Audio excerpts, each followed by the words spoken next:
Hey everyone, this is Project Restart Liftoff. We have you people joining us today for this. Kenna is a Manchester United fan. Thanks for coming on, Kenna. Thanks for having me. Okay. Next person is Ono. Is making a comeback. Spurs fan. He ran away when we were trying to do a Spurs season review so far, but we found a way to catch him. Ono, thanks for coming again. Steven, Hey, I know thanks. you. Yeah, Your name keeps changing. So Steven, right? I'm Steven. It's always been my name. Don't be there. Okay, okay, it's Yeah, okay. I'm letting Uh, go. Oh no. What the hell is that? Oh no. okay. So you're coming out. This is your coming out party. So I've been Steven actually. People call me Steven. I know. I'm just messing with you. EeJay, is part of the team. EeJay, thanks for Hello. coming again. Thank you for having me again. Okay. Before we jump into the topics, we'd like to do a quick admin where you can find us on Twitter. It's footy at fantasy to be at the top, clicked at the top of the video you guys will see when it comes out. On YouTube is Footy Fantasy.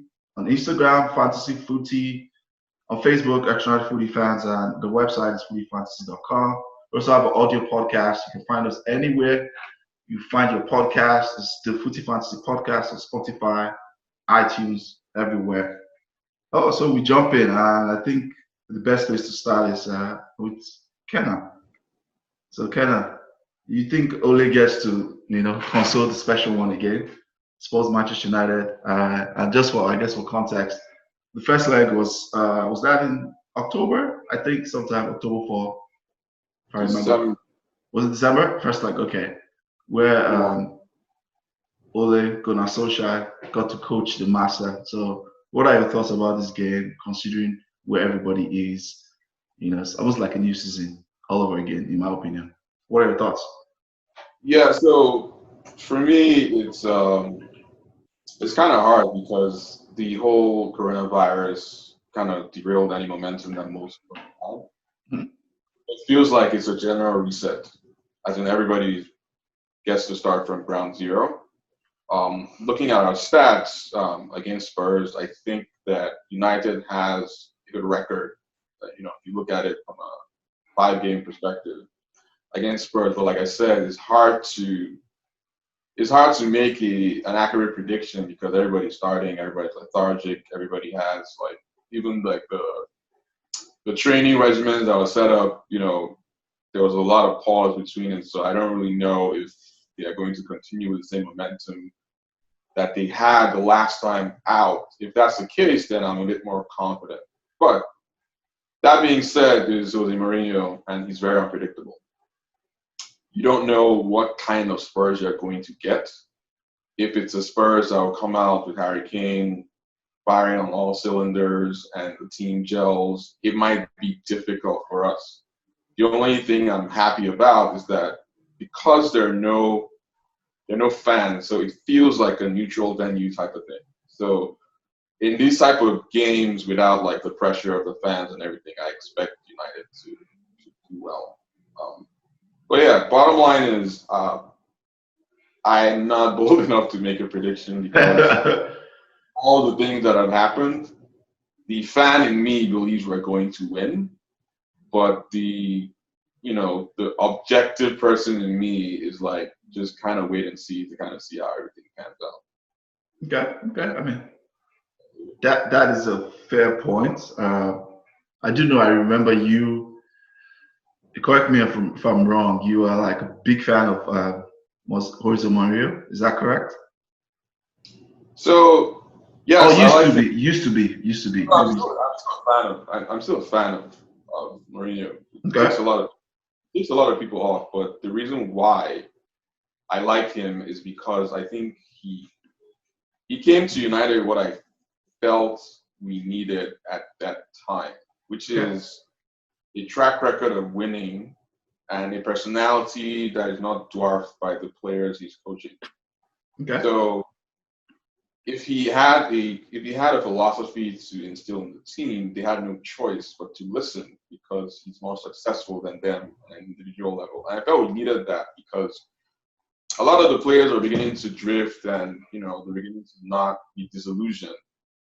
So that's kind of why I gravitated towards him. On a personality level, I find him abrasive, but we're not making friends here, right? We're Okay. what's best for the club.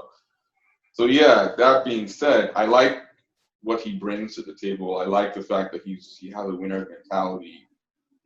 I feel, given more time and more resources and him toning down his abrasive behavior, we would have gotten more from his reign. That being said, I'm not looking out for him to fail anywhere else, unless he's playing us. So yeah. Okay. Those are very fair points. Oh no. So what are you tell me about Mourinho? What are your thoughts? Are you back on the? Because we had this long discussion about him versus Poch and all of that, blah blah. And you said, if I remember, correct me if I'm wrong, it was the right decision. So first, let's start with what are your thoughts? Because I've not talked to you for a while. Mourinho's reign so far. Then we can delve into the game coming up on Wednesday.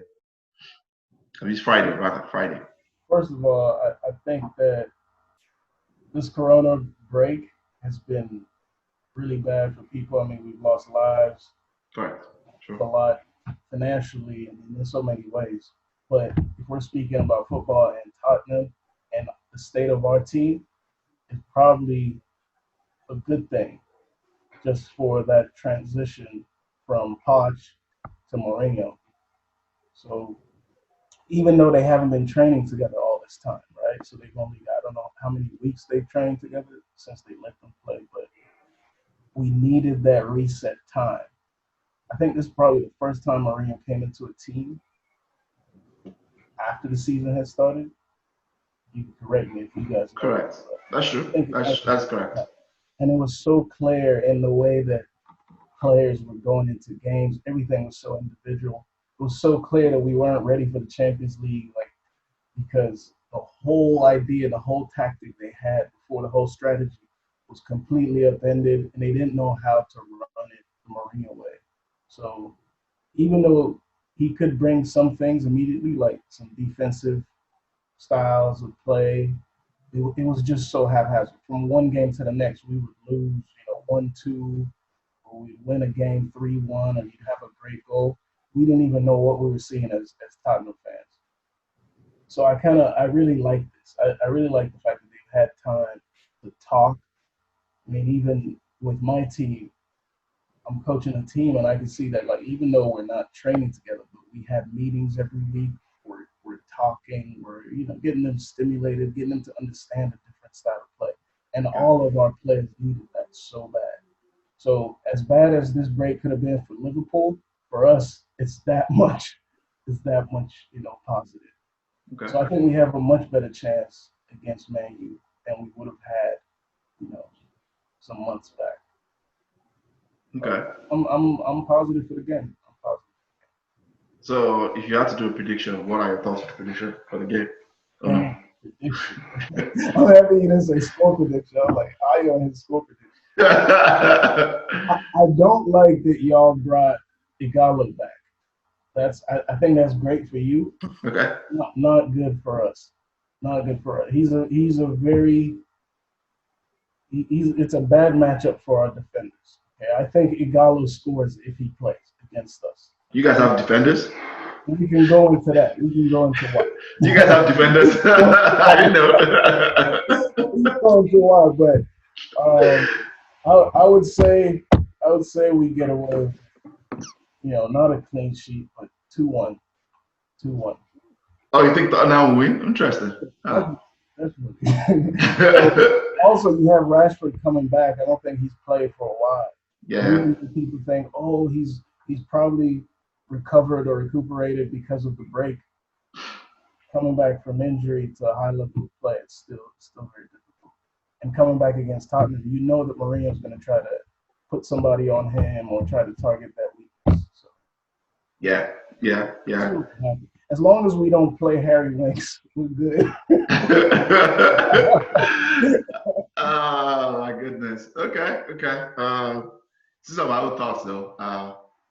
Just like what everybody has said, I think it's very hard to tell what's going to happen. I think fitness is going to be everything because match tempo is definitely lost, intensity is lost, and that's how any kind of tactical work can come into play. So it's good. Match fitness of how all of them come out of the traps is going to be very critical, and I could not even tell how that's going to play out. Number two, like both of you have said, especially Kenna, Mourinho is a dangerous person when he has time to plan. This match is vendetta for him. It means a lot to him. Um, so because of that, I know he's going to try to target our weaknesses. And to be honest, both teams play a similar style of football.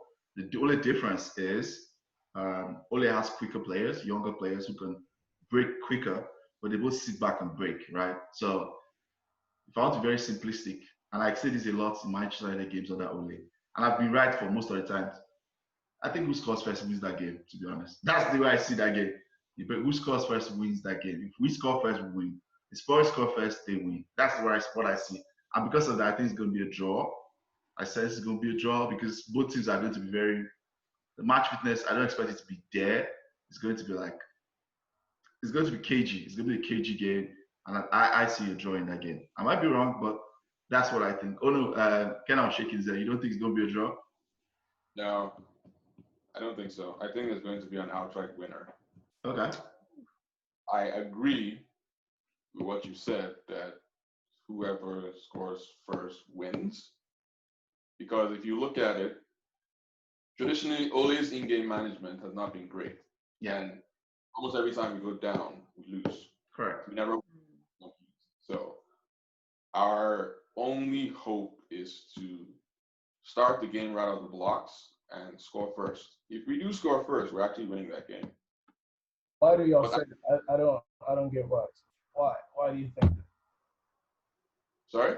Why do you think if you score first or Spurs score first, why would that team win? Like, what are y'all saying? So, like I said, statistically speaking, United does not respond well to being behind. So, if Spurs were to actually score first, there's a high probability Spurs is winning that game. But if you look at our stats, when we usually concede first, almost 80% probability to lose. So that plays on the players. So they will be trying to score first. As soon as we actually, from the first whistle, they'll be trying to get that first goal. We have a good defense now, so we can solidify, and tighten things up in the midfield because we know Mourinho is not going to be very adventurous, right? He's not going to go gung ho and expand the field to cross and have people. Mourinho is not adventurous. Let's put it like that. He's very pragmatic. So if you score first, chances are he's gunning for a 2-1 win, or he's going to do damage limitation to make sure you don't score again. And in that case, it plays into Ole's hands because Ole has quicker players. Yeah. The problem is execution of that has been really poor for Spurs.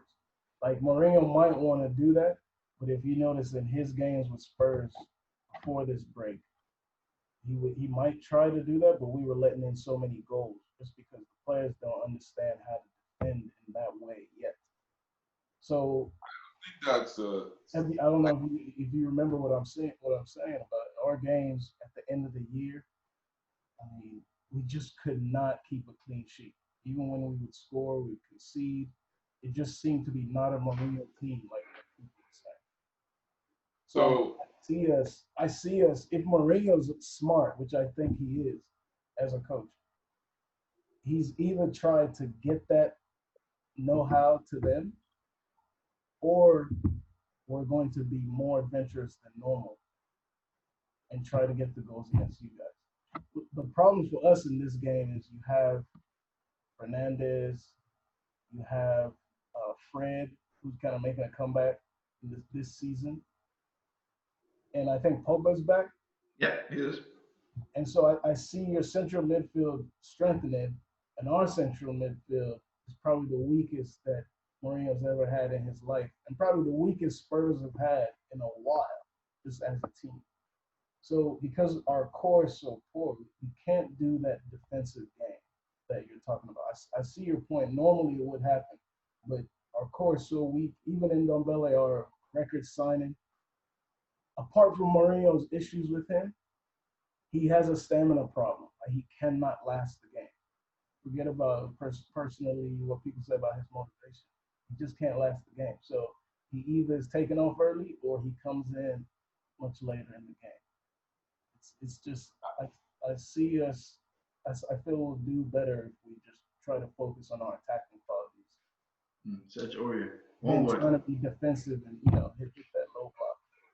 I'm always very against the Mourinho with his back against the wall.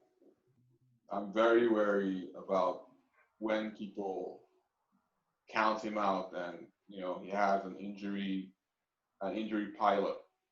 That's when he tries his best to actually conjure up one kind of miraculous win. It's his style. It's his persona. Yeah. I would be more comfortable if he was in a place of comfort. You get what I'm saying? Yeah. For him to have, so first of all, I think you guys pressed too high and too hard under Pochettino. There was a level of fatigue that set in, right? Towards the end of the season, and it carried on to that. Like, you hit a high ceiling, and then all of a sudden the performances started to drop. And that's when Mourinho comes in to try to reorient the players. So it's kind of like the players are fatigued from the previous manager who drills them and makes them fit, and they had already started dropping their performance level. And then somebody comes in to try to reorient them again to his own playing style. So there's obviously going to be some flux here and there. Yeah. So problem is, Mourinho has had such a long time to stabilize that drop, right? And he's had a long time to kind of impart. So I was looking at watching him, and he was going to the players' houses to talk to them, arranging one-on-one sessions during the coronavirus. I didn't see another, right? So he already knows he's starting at a deficit, and we're trying to plug it. So counting him out because of a couple of injuries or player performance drops is not really the best idea, because I have seen him produce results with much worse. So I'm not counting him out, though. I'm not counting him out. I was just countering that idea that we would score and set a low block and defend the rest of the game. That's what I was going at. I was saying that we're not able to do that very well. So if our coach is relaxing into that tactic, probably not the best. Would be better to. That's what I was saying. I'm not counting him out, but I see your point. The only thing I'm going to say is one word. One word is Sergio Aurier. That's not going to work. That guy's there. That guy is, oh my goodness. That guy's a terrible defender. That's not true, man. Aurier is a terrible defender. Oh no. My boy. You can't go and Serge that bad, man. Serge is a great defender. Okay. Serge is a great defender. He has some issues sometimes about just choosing when to commit. He just commits too fast sometimes. He's a good defender, good attacking right back. I'm not gonna go at him like that. Come on. Okay. Well, I don't know about that. You're just bigging him up. So I think it's now sliding to EeJay is kind of getting bored of us talking about. So let's slide into the Arsenal. Can I say I do think it'll be a draw, 2-2 draw. 2-2 I don't draw. think it'll be anything. Yeah. That's what you. Is that what you think or what you want? You need to separate. That's what I think will happen. Pretty sure that will happen. I want to talk. I won't say what I want. Who's on top of who on the table? Really, I don't EeJay? even know the table. I haven't even looked at the table, but I don't know. Well, I'll tell you top now. We're ahead 3 points. Oh, okay. 3 or 2 points. Oh, okay. Draw. Okay. Tottenham's ahead of you guys. So EeJay, the Arsenal Man City. This is gonna be. I count it like a friendly. It's almost like a friendly. Does it matter for anything? Really? No, I think it's poetic. Like, I mean, this is the game that kind of stopped the season, right? Like, we were supposed to play the match, then our coach caught the virus and pretty much paralyzed the season. I would say that's what happened. Look, it's interesting. Like, the last time we beat City, in any competition was, I think it was 2017. That's the last time we beat Pep. And that was the FA Cup. So I'm just saying that because we don't have a good track record against Pep's City. Before that, we beat them at, I believe we beat them at home. Maybe it was 2014, 2015 season when we had that really, one of my favorite games of that season. Did Arteta score in that game? No, I think it was Theo and... I think the one he scored is the 2011 one, right? Okay. That's what I was remembering. Okay. Yeah, the 2014, 2015 one. I don't believe he scored. I'm pretty sure it was Theo and it may have been Sanchez. I'm not sure who the second person was. Okay. But yeah, I'm saying all that to say that, look from the outside looking in, we have no shot against City. But I do want to, I want to give us the shot. I'm going to tell you why we do have a shot against City on Wednesday. Look, our coach, Arteta, you guys all know him well. You guys know, I've said before on this Kenna podcast. has a nickname for him. What's his nickname? Kenna. I think just tell her the nickname. There's head gel Guardiola. There's so it's not a nickname, it's just a concept. Like we tell him that he was carrying Guardiola's laptop bag while he was at. Oh wow. Okay, so I'll let you guys let me finish talking, and then you can say all you want to say. But I didn't hear myself interrupt anyone. Okay. Okay, go ahead. I'll say it later. You say after I'm done. Since you guys have no respect for my coach, I don't want to hear it. All right. So Arteta, I think, and you guys can say he was his caddy. I don't know what you guys are. I mean, that's essentially what you're implying. When we know, and that may be a joke, but we know the opposite is true. We know that the players revered him at City. And even when he came to us, he's pretty much changed our squad, turned our squad around. You guys may not know, but I mean, since our last coach left till now, we've done nothing but go up, improve. So that's kind of what we wanted to see. Also, during this pandemic, what we've also seen was, I don't know what other teams are doing. I'm not going to say you weren't doing anything because, like you said, Mourinho I believe, was going to people's houses and talking to them, and which was against the rules. So we didn't break the rules. All we did was send them videos, make them train. I don't know why Owen's looking like that. Sorry. Make them train. Like he was setting training schedules, individual schedules for the players that they were having to carry out on their own in their houses.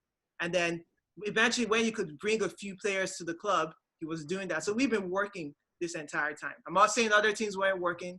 I have no idea what City was doing because I don't follow them. But yeah, I have to assume they were doing something, right? Because otherwise, what are we? You guys are players. You should be getting ready. So we were staying on our toes. Again, we know Arteta has the inside scoop. The inside scoop is the big deal. We don't know what that scoop is yet because, I mean, City has a style, right? They press. They occupy. They don't give you any room. Like they beat us 3-0 in our last game at our house. I believe it was in the first half, right? Was it in the first half? I think by the first half they scored all the goals, and then they did damage. They didn't do anything after the first half. We looked better, but we couldn't score. I remember looking at Arteta that day, and I believe he knew that he was coming to us. You know how these coaches know. They probably had already, maybe they didn't. I think they started talking to him, but we heard about them talking to him after that game. So my guess is they had already approached him. And if you looked at him that game, you could see he felt bad for us. Even though he was on their team, he felt bad for us. So I think this game he's not going to let what happened to us in that game happen in this game. I think we're going to be ready for City. We're going to be prepared to adapt to whatever tactics they bring, which, like I said, is more of they have that pressing occupying game where they're just going to try and control the ball, control the tempo, control everything, and be very fast-paced. Man for man, we know that we can't match them man for man.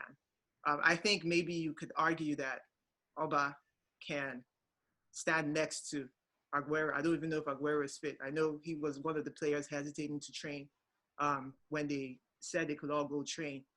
So, look, best case scenario, we get a win. I don't know how, but because I'm a fan and I'm optimist, I can't. I cannot come on your podcast and predict that Arsenal will lose. I don't know why you expect me to say anything else. 2-1 Arsenal City. Okay, that's a very optimistic view, you know, which is good. It's good that you're being this optimistic. It's always better to start the season like that. So the nickname I remember, maybe it's not Kenna that gave him that nickname. I think they call him. They get him. No. I saw it online. I'm being honest. They call him Pep Light. That's what I saw that somewhere online.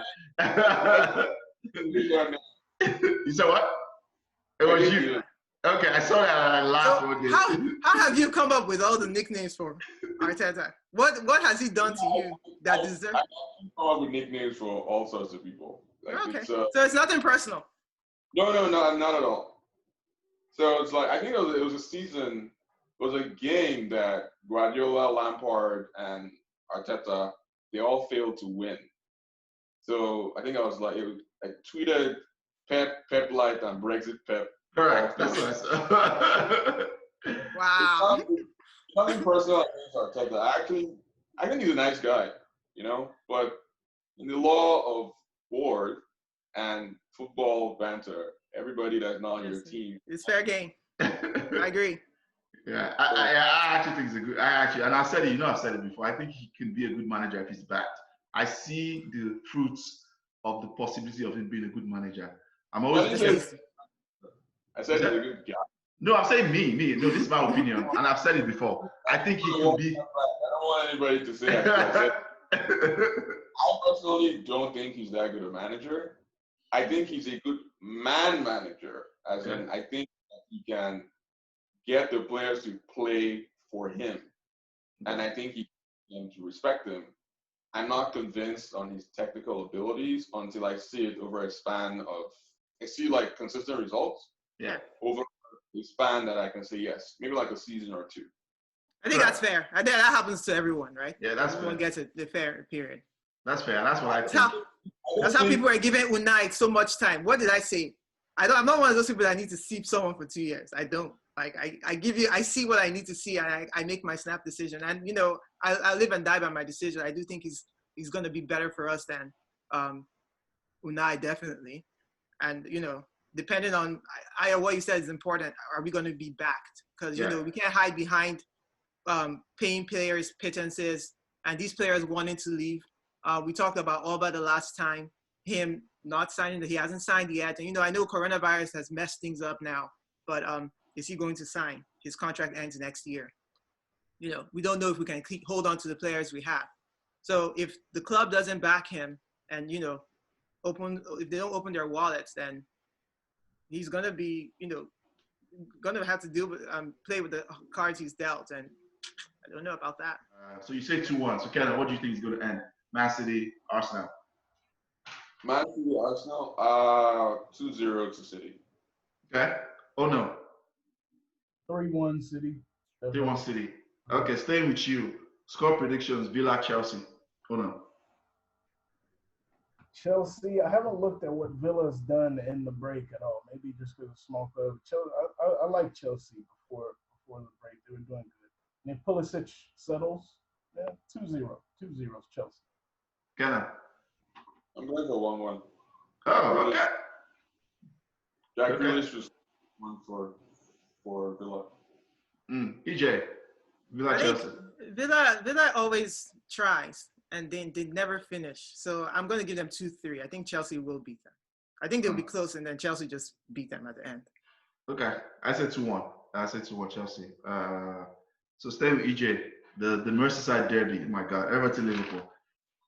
Okay. Liverpool. Whose house is it at? Everton? Yeah. Oh, okay. We'll give them a goal. It's always but no one's there, right? No fans. Yeah. Doesn't matter. Yeah. Liverpool will beat them. 2-0. Kenna. I don't think Everton has beaten Liverpool recently, though. And like almost over a decade, like donkey years.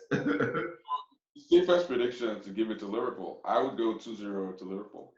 Oh, okay. Oh no. I think Liverpool actually spanks Everton.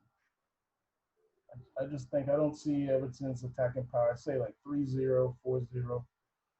Just to be light, I guess I'll say 3-0. 3-0. Yeah, I think 3-1. I think they'll get a goal. Last one, Watford, Leicester. Oh no, stay with you. Is it Watford, Leicester, or Watford, Wolves? Watford, Leicester. Okay. Oh, I have Bournemouth Wolves here, but it's okay. Yeah, we'll talk about that one too. So, okay, let's round the two. Bournemouth, Wolves, Watford, Leicester. Bournemouth is weird. Draw with Wolves, probably a draw, because Wolves are at the moment where they lost that. I don't think they'll get back like. And then Leicester beats Watford. I would say 2-1. 2-1. Okay. Kenna. Leicester win 3-1. Wolves and Bournemouth are expected to be a 2-2 draw. 2-2 draw. Okay. EeJay. Watford wins 2-1. Wolves beat Bournemouth 2-1. Okay. But yeah, come to the end of the pod. Thank you guys for coming on. Kenna, Odo, Steven, sorry, I said Steven. Thank you guys for coming on. EeJay, this was fun. Project Liftoff starts on Wednesday. And I'm excited.